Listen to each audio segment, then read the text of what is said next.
These are 10 things I wish I knew before starting a soap making business. I've been making and selling soap for years, and if I'd known these things before I started, I would have saved a lot of money, time, and stress. When I first started, I imagined working in my own little soap studio, making beautiful bars of soap and watching orders roll in. What I didn't realize was how different running a soap business is from just enjoying soap making as a hobby. So if you're thinking about turning soap making into a business, here are 10 things that I really wish I knew first. Number 1, profit margins. Profit margins are smaller than you think. Most people assume handmade soap means big profits, but that's rarely true. You pay for oils, butters, fragrances, colorants, and packaging.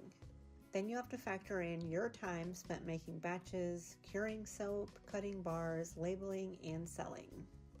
By the time you add everything up, the profit per bar is often much lower than you expect. Soap can be profitable, but it's not fast or easy money.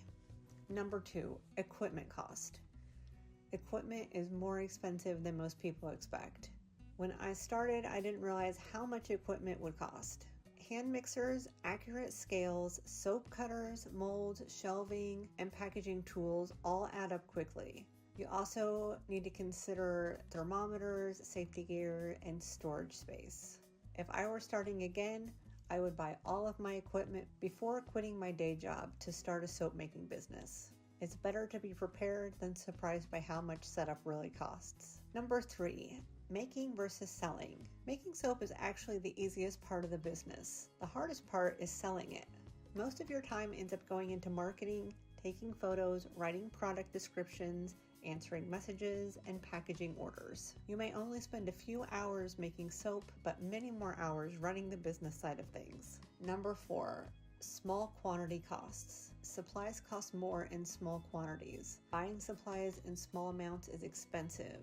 When you are just starting out, you usually can't buy in bulk yet. That means your cost per bar is higher than you expect. Bulk pricing helps later on, but in the beginning, every ingredient costs more than you planned for. Number 5, pretty versus profitable. Pretty soap does not always mean profitable soap. It's easy to get caught up in complicated designs and artistic swirls, but beautiful soap doesn't always sell better. Simple designs are often easier to make and easier to repeat consistently. Sometimes the bars that take the longest to make are the ones that sell the slowest. Number 6, scent matters more than design. Most customers choose soap based on scent first and look second. A plain bar of soap that smells amazing will usually outsell a fancy bar with a weak scent. If a fragrance fades quickly or does not smell the way people expect, they might not buy it again.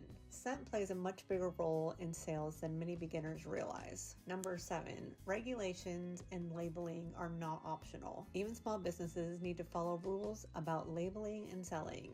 There are requirements for ingredient lists, safety information, and proper packaging. Learning what's required takes time and effort, but following the rules is an important part of running a legitimate business and protecting your customers. Number 8, photography and branding affect sales more than recipes. A great product can struggle if the photos are bad. Lighting, background, presentation make a huge difference. Clear branding also helps customers trust your product. A well-photographed bar of soap will usually sell better than a better formula with poor photos. Number 9, craft fairs and online shops are very different. Selling in person at markets is very different from selling online. At craft fairs, people can touch and smell the soap before buying.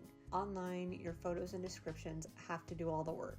They attract different customers and require different pricing and effort. Number 10, burnout is real. Turning something you love into a business can change how it feels. What used to be fun can start to feel like work. Deadlines, inventory, customer expectations add pressure. It's important to build a business in a way that is sustainable for you. If I were starting over today, I would approach soap making more like a business and less like a hobby. It can be a great path, but it works best when you understand what you're really getting into. Thanks for watching, and I'll see you next video.